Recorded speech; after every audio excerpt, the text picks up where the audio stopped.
Ito guys, gagawa tayo ng mango juice. Kasi mura ang mangga ngayon. Kaya yan. Mura kasi ang mangga ngayon. Kaya yan. Ito gagawin natin juice.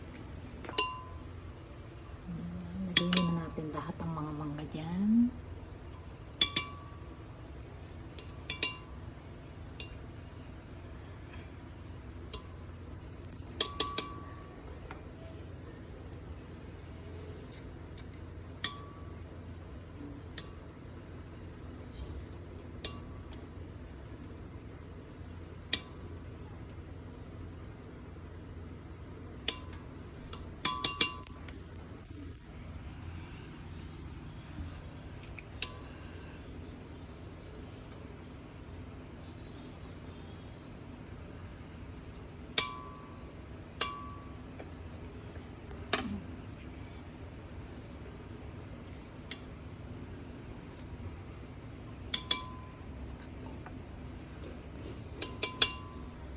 Natin na ng evap.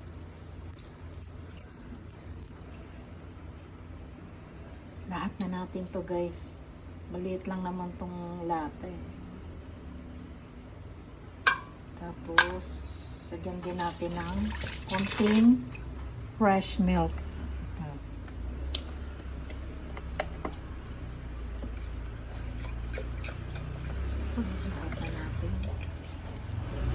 Lahat ko na, konti na lang kasi laman nun guys. Tapos konting water.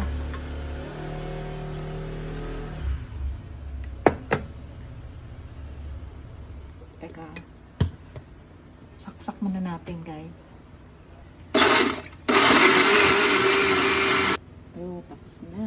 Salin na natin ang ating mango juice. Yummy yummy. Pag medyo matabang, lagyan na lang namin to ng